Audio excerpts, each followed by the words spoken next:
Good morning. I'm delighted on Taoiseach, Minister Francis Fitzgerald, MDI members, friends, boys and girls. I'm delighted to welcome you all here this morning for the official opening of the MDI House, the National Resource Centre for Muscular Dystrophy and Allied Neuromuscular Conditions. I'm honoured that the Taoiseach has taken time out of his busy schedule to officiate at this ceremony. I just want to give you a little background on how I got the Taoiseach here. Basically, I met the Taoiseach in Trim in the House of the Winters family in December 2011. And I presented him a letter from the board of MDI asking him would he officiate at the opening of the premises. And the question he asked me on the night was, "Are you sure I'm the right man?" And I said to myself, why did they ask me that? And I says, no better man. I says, you are the new man in town, the new vision, just the same as we have the new vision here in Muscular Dystrophy Ireland, and the way that people, our facilities should be for people with disabilities. So, thank you very much, Taoiseach. It took me nearly a year and a bit to get him, but we got him here. So now I'd like to introduce the National Chairperson, Elaine MacDonald, who is going to address you. Elaine is in her second year of chairpersonship, and she has a daughter with some condition. She's been involved with the organisation for over 10 years. So, over to you, Elaine.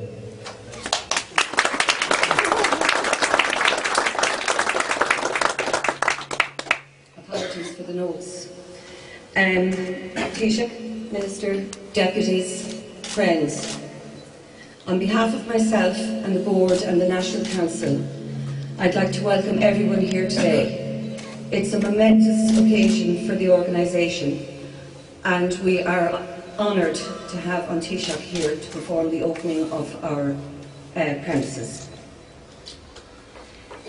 We also have the Minister for Children and Youth Affairs here, Francis Fitzgerald, and that's particularly important for our organisation. We have 166 members under 18 and another 89 in the 18 to 25 age group. This means that a third of our membership are under 25. We welcome the commitment expressed in the manifesto of Fine Gael and their partners coming up to the election, and we hope that this will mean that the National Disability Strategy will be back on track. Just a brief history. Muscular dystrophy is 40 years old. It started with very small beginnings. A few people who were, Matt O'Connell in particular, who got together in a living room, and the organisation has grown to what you see today. It has always been member-led, member-focused and member-driven. Our whole focus is on the members to provide supports for them and to provide facilities. One of our chief ideas, right? This building is a dream. It's a dream that for many people, it's a dream that started a number of years ago to provide a space where people who have disabilities of any kind would be able to come and enjoy the home from home. Anybody who has seen upstairs, the apartment upstairs, I think you'll agree that we have achieved that dream. That dream was principally from Joe T, our CEO, but was also from other members, some of whom are here today, and some, unfortunately, are not. I'd like just to take a second to remember our friends whose vision and work contributed to the organisation as it is today.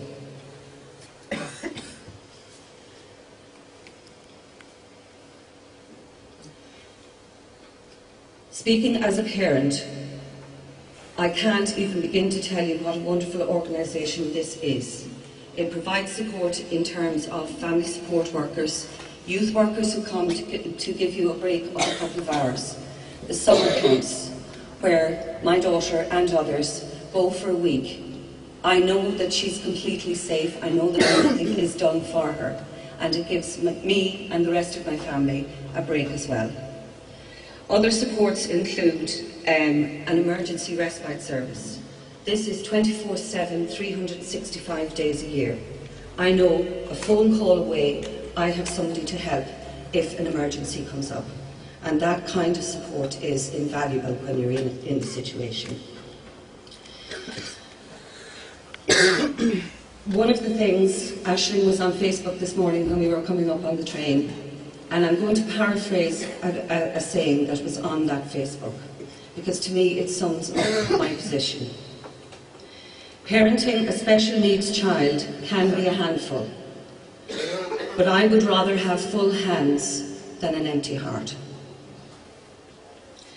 One of the things that I'd like to say to all the group who is here today, because I know there are people from other disability organisations, this facility is not just for the members of muscular dystrophy. It provides information, provides the home from home, provides an opportunity for people with disabilities to try out equipment rather than just seeing it on the internet. All those facilities are open to everyone, and we would welcome other organisations, people with other disabilities using the facilities here as well. I'm going to close on that note. Again, welcome.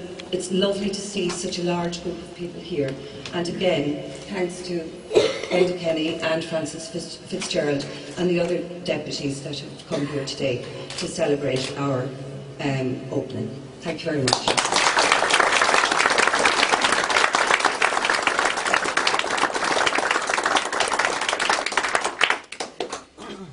Thank you very much, Elaine, for that. This building, I presume, is a unique building. It's the only one that I know of its type in the country. And it was, I suppose it has developed in thinking over, I presume, since it was very taught 30 years ago by the founder members, way before my time nearly, that they wanted a place to call their own. And it started with just accommodation at the start, then was some information, then aids and appliances were included, then some form of meeting rooms, training rooms, facilities, and then the headquarters for the office of Muscular Dystrophy Ireland. And that's what we have here today. It's all encompassed in one building. And the idea is that it's a one-stop shop.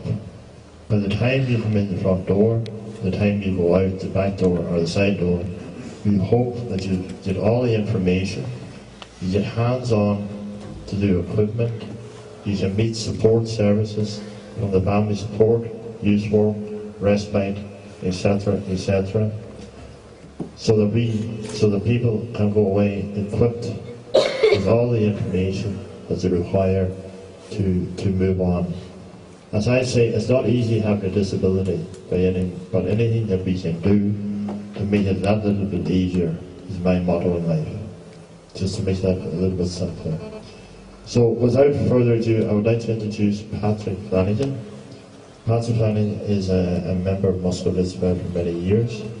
He's actually in DCU, I think it's his second year, and he will tell you his own story.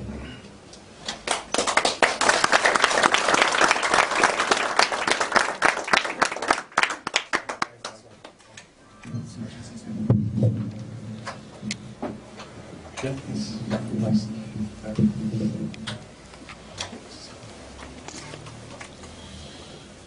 Taoiseach, Minister, Deputies, everybody. Firstly, it's a great honour to be asked to speak to you today. I suppose what I hope to do is talk a small bit about my own experiences and how great MDI has been for me and how wonderful it is to have the facilities here.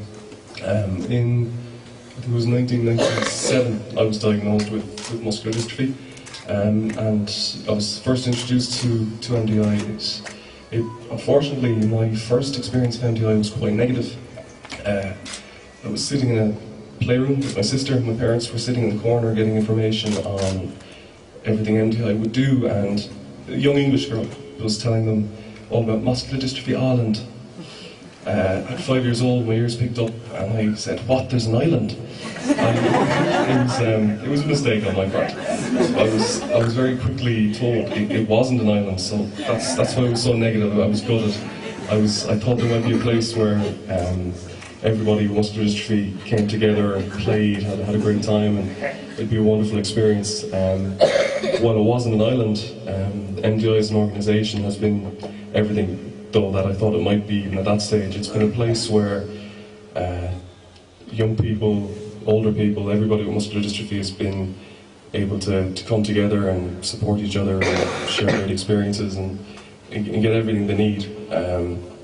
It's definitely the finest disability organisation I've come across. Anything you need, it's there. As Elaine said, it's member-led, member-driven. It's great to see an organisation where you're a young person with a disability. Everyone running the place has a disability, and I suppose it's easier to relate to everyone involved, and it kind of shows you can do that too. You know, we can, as a person with a disability, you can look after yourself, and everyone running the organisation is looking after themselves, and they're looking after us, and it sort of makes the future very bright. Thanks. I suppose some of the services that I've benefited mostly from have been the youth services, the respite services, and especially I think the camps have been a huge part of my life, and I know some of the lads here have also been on camps. For 1 week a year, every year, we go away together, and everything, as was already said, is provided for you. There's carers, there's hoists, there's nothing, you don't have to worry about a single thing.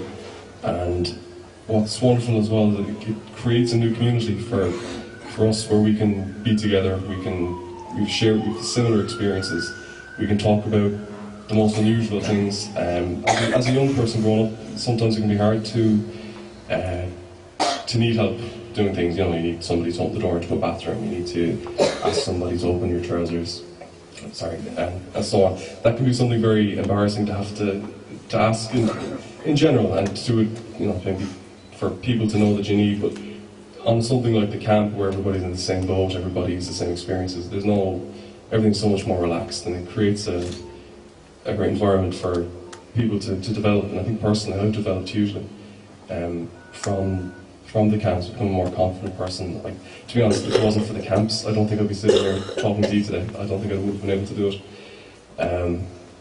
So that's been a wonderful experience. I've lifelong friends coming out of that too, both you know, members like myself and PAs and workers as well. The apartment here is absolutely fantastic. I don't know how many people here know what it's like to travel away. It can be a very, very difficult thing to need to travel to Dublin for a medical appointment, to go away on a holiday for a weekend, and to talk to someone in the hotel and say, "Oh, we need a hotel for a wheelchair user." And yes, of course, our hotel is fully wheelchair accessible. We have a lift, and sometimes it can just stop at a lift. You might have a bathroom you can go into. It might just be, you know, there might be bars in the toilets, but there's no shower that you can use. There's no roll-in shower. There's no shower chairs. There's no hoists. If you bring a hoist, there might be no space under the bed for the hoist to go into. There's a huge amount of things that you have to consider, and can be a huge task and burden for people to have to organise all together. And having this place here today takes away a lot of that hassle. It's really, really fantastic to have, and hope everybody gets a chance to see it.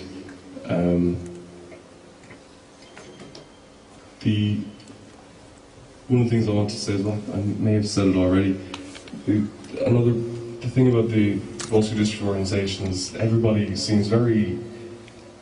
so committed, everyone's so happy together. I don't think I've ever met a member of staff who or anybody connected with Muscular Dystrophy Ireland who wasn't happy to be involved, who wasn't happy in what they were doing, who wasn't, who didn't see what they were, everybody sees what they're doing as a really great thing, and it is. And from respite care to, for maybe 2 weekends a year, my parents can go away and somebody can come in and I can have a break from them. It's really wonderful. I can go away every couple of weeks for a day with friends, and we can meet up and we can have a chat. And I was stalling there small, but I forgot what I wanted to say, but it's after coming back to me now. The whole thing, Muscular Dystrophy Ireland and disability organisations like this, I think the whole idea is to give people their independence. And while people can be independent, I've come to see that you can be independent, but people with disabilities are dependent, regardless if they're independent or dependent. So we are dependent, and we can say we're independent, but we're dependent. And so we will always need somebody, we will always need doors open, we'll always need assistance with everything. But what MDI does, it allows us to be independently dependent. What I mean by that is, if I'm in a situation where I'm reliant on my parents for the rest of my life, I'm reliant on the HSE, I'm reliant, and while the HSE provides a great service, or any individual organisation, or any one person at one time, I'm dependent on them. I might be independent, I can go where I like, but if something goes wrong, if I need something additional, I'm in trouble. What MDI has helped me to do definitely over the last couple of years, particularly since I've come to college, is be independently dependent. So while I rely on a couple of people mostly to go about my daily life, I know that an organisation like MDI is there behind me. So that if something changes, if I need something extra, they're always there, and I don't have to. It's something I don't have to worry about. I don't have to worry about being dependent on any one person. I can be dependent on who I need to be for the time being. With MDI will be there as well, supporting us. And I'd like to take this opportunity to thank Joe and everybody else involved in the organisation. There's too many names to name, really, and I might leave it at that. So thanks very much.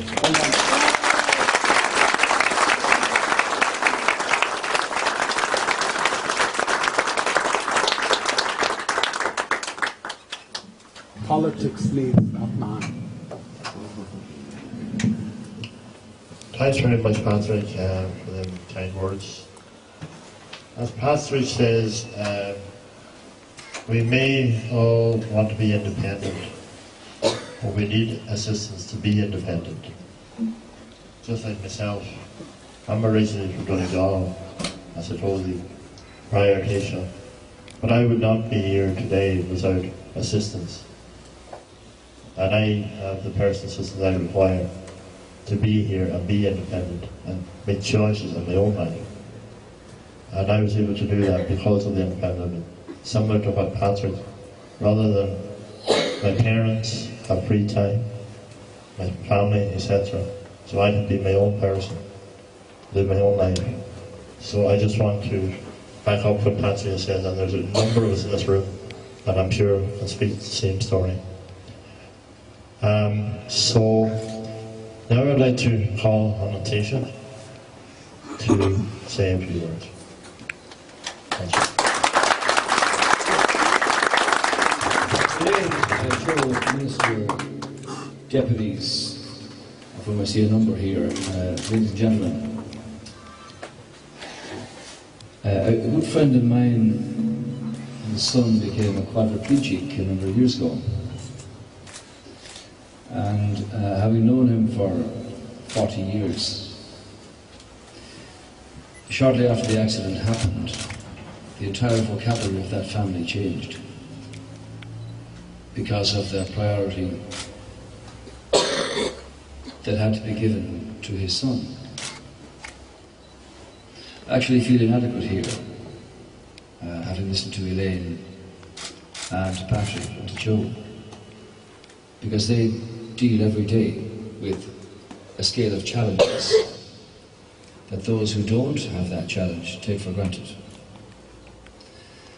And that's why I'm absolutely delighted to be able to come here, Joe, following the engagement that I had with Thomas down in Trim last year. See Ray Butler down there was anxious to go and visit the house and see how young Thomas was coping with his challenge. And Joe Mooney said, now you haven't only gone man yourself, you have to come out and open the facility here for MDI officially. And I'm very happy to do that. I've seen Martin here outside the gates of the Dáil on so many occasions over the last 30 years. You've been a persistent and a consistent advocate for facilities and recognition by different governments over the years of the range of challenges that people face. And I admire that. And nobody in politics would deny the right of people across a whole spectrum of disability challenges to have the opportunity to have the very best facilities made available for them. And that's why, Patrick, I admire what you're doing. Go to college, study, you have to go out here, say your piece, and talk about your daily life and how Muscular Dystrophy Ireland, or MDI, has actually made your life so much more relaxed, so much more facilitated, and allows you to contribute to society and the economy in general. And I admire what you're doing, and the very best of luck with your studies. I also want to thank my good friend here, Emer, for giving me this lovely card when we had a chance to open the MDI facility officially. Thank you, Emer. I know you made this card yourself, and you have your little message on it. So, I think it's important to say that MDI has been around for 40 years. We've been members of the European Union for 40 years. This is our 40th year of celebration here. And when Joe speaks of independence, actually it's a very important concept, but we are all interdependent at the same time. And that's what Patrick said. In his independence, if an issue arises, he needs help, and that's where the interdependence comes in. In the same way, as a small island, we can only do so much ourselves, proud of our history and our nationality and all the rest of it. At the same time, we are part of a larger group, and that group is the European Union, and they provide assistance and encouragement and cooperation to us, as they did quite recently in respect of the famous promissory notes that you've all heard about. But I know that MDI do the family support services, the youth programmes, the respite and the summer respite, and the transport services. Now, I spoke recently to a man who came to me. His wife has Alzheimer's, and very proud family. He said, like, you have no idea of what it's like every day, with her life having deteriorated to the point where she doesn't know anybody. And he said, I just want to say that the respite that's offered and that's available is so important for people. And you won't get a better exponent of that than what Patrick said here, though he put his own slant on it, but he wanted to get away from his parents. That's just the thing from anything else. And I do believe here that the home from home and the apartment is absolutely unique, Joe, in that sense, and that's to be commended. I'd like to think that that the work that's being done now by Minister Kathleen Lynch in respect of the disability area, Elaine, is one that will bring back this to prominence and priority from government. I opened a school down the west in 2011. Small school. Cost €1 million to buy the site, build the school, and the thought struck me before I said my few words that actually you could build 3,000 of them every year for 10 years with what was going into Anglo-Irish. Think about that. 3,000 of them every year. Think of what you could do for MDI and the other MDIs and all the other areas that are challenged when you'd have an economy that's run effectively, where there's a real effective spend for the people's money. And that's the big challenge facing the government. And that's why we're working with the people to make that right and have the support given to us from Europe. And within those constraints, let me assure you here in MDI and across the range of disability services that are provided, that we want to continue to keep that very much at the forefront of what we do. And when, please God, when the economy starts to pick up, that these priority areas can be seen to be priority and be delivered as such. And that's why there's a recognition now for a more person-centred approach in all of these areas, an awareness of and an emphasis on the abilities of people with disabilities, that they have a really important contribution to make, both to their own lives and the lives of those around them, but to the society in general. And the move then from institutional settings to community-based services, and that people can be in their own premises and their own homes where that's appropriate and where that should be. So the review, Elaine, of the Disability Services Programme commits to a process of a continuing focus on supporting individuals with disabilities to live in the community and to exercise far greater choice and therefore far greater control over their own lives. I think that's important. And that review also commits to a continued exploration, if you like, of the methods of community-based respite care provision as an alternative to residential centre-based provision. And you know the value of that and what that actually means yourselves. So, in that sense, the various legislative and the policy measures, including mainstreaming, that have been put in place in the areas of equality and education, access to facilities, services and information are all very important. I liked what Patrick said about being able to come here to the centre and actually see equipment being used rather than just imagining how it might actually work from looking at it on the net. This is something that's been around in so many other areas for so many years. When you used to have the spring show years ago in the RDS, it was a case for, you know, schools from all over the country to come and participate.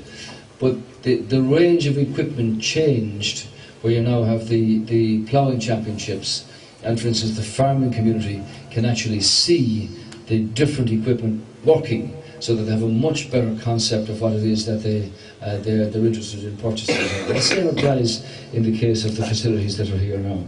So I'd like just to say to you, Joe, that the privilege and the honour is mine. It's mine actually to be here, because MDI and the 600 members that you have around the country are a very important part of the life of this island.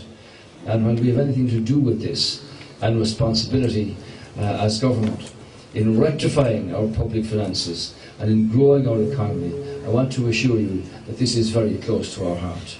Now, I admire what you do. I admire the commitment and the dedication that you persist with in seeing that the MDI get their proper access to the best facilities, and I commend you for that. You're a very important part of our community, and I like to see the way that the environment here, the atmosphere in Chapel Lizard is warm, it's caring, it's energetic, it's positive. It's positive because you're thinking, where's the next step up ahead? And I like to support that. We'll see what we can do at any time. God bless you all.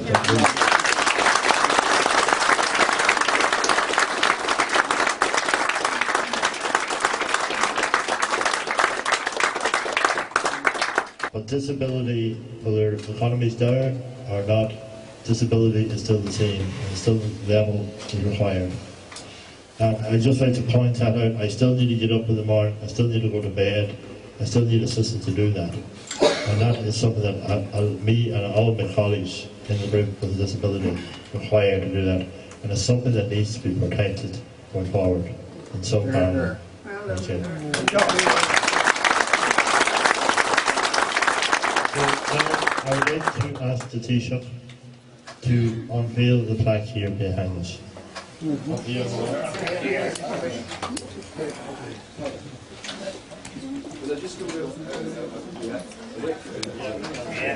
5, 4. To say when I go to the rockets, we got a problem. 3, 2, 1, ready? 3, 2, 1, go.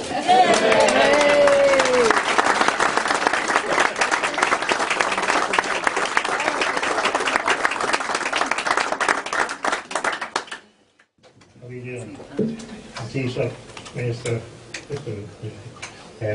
members of MDI, ladies and gentlemen. First of all, thanks Joe for putting me in this position. No better, man. When I was asked, I'm honoured to actually have been asked to bring today's proceedings to a close. And when I was asked by Joe if I'd sing the song, I hummed in my heart. I thought about it for a while, then eventually, as you know, I agreed. So my next question, the next question I was asked was I going to sing a Christy Borch song? Because I've been known to sing Christy songs at similar events like the CIL. But again, being a big Christy fan, I thought, will I won't? I said, no, I won't. So the song I've decided to sing today is a song called A Fighter and a Friend. And before I sing it, it's one of my own songs. I wrote it about 6.5 years ago. And before I sing it, I'd just like to give you a little background as to what the song is about and why I chose to sing it. I've been around at MDI for a long, long time. I first got involved in the organisation back in 1980. I joined the organisation with 2 close friends. And one of them, I'm happy to say, is here today. None other than my friend Martin Lockton down there. Myself and Martin joined MDI back in 1980. He actually saw a notice in the newspaper about an organisation called Muscular Dystrophy Ireland. We both have muscular dystrophy, and we didn't know there was such an organisation until Martin saw the notice in the paper. But he was actually thinking of setting up an organisation himself, but somebody beat him to it for once. But anyway, myself and Martin and my other close friend, Ursula Hegarty, joined MDI together.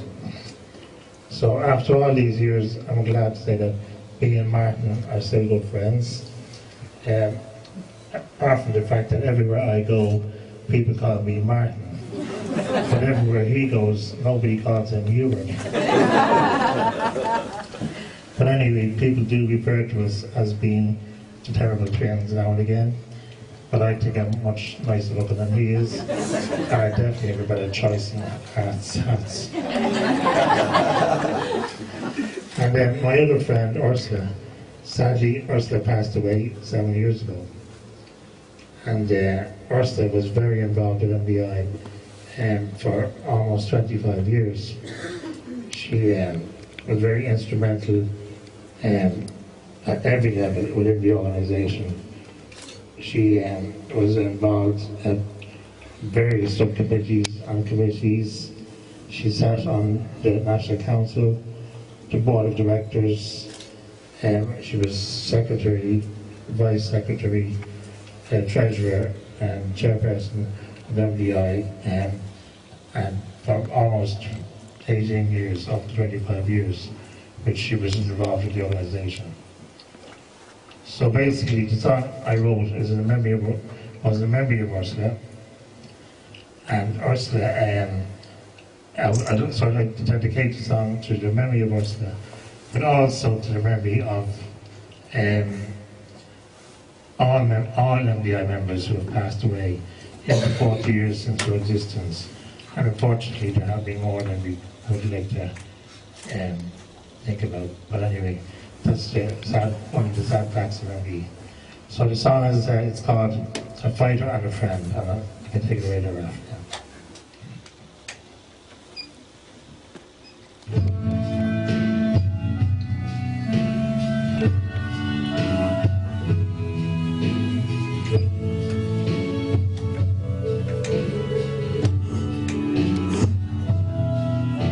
fought for equality, for rights, for liberty, for a better life, for others you strove.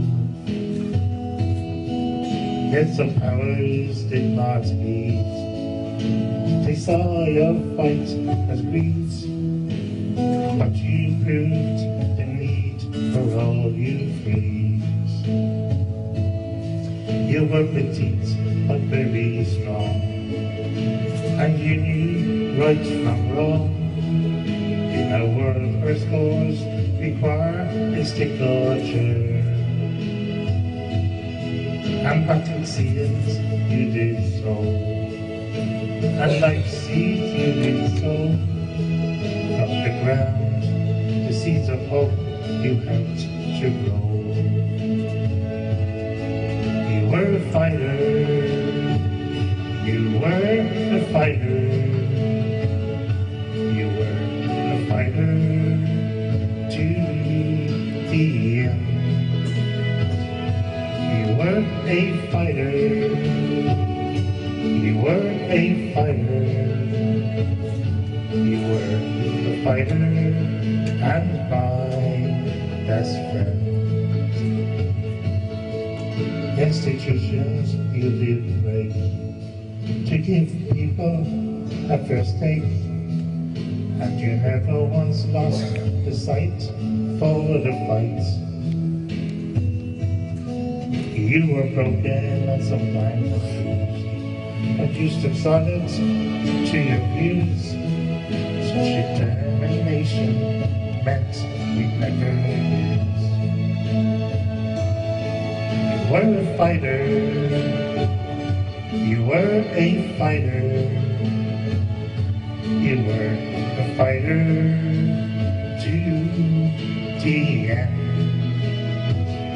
You were a fighter, you were a fighter, you were a fighter and my best friend. With a personality of flair, your views proved you did care. And with your amazing minds, you opened eyes that were blind. As a fighter, a friend and fighter, you were a fighter to the end. You were a fighter, you were a fighter, you were a fighter and my best friend.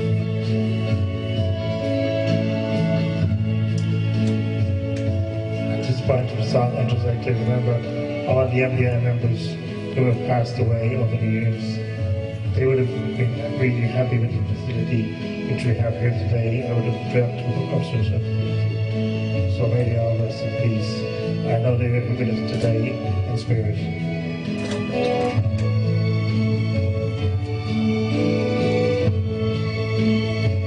You were a fighter, you were a fighter, you were a fighter to the end. You were a fighter, you were a fighter, you were a fighter and my best friend. You were a fighter and my best friend.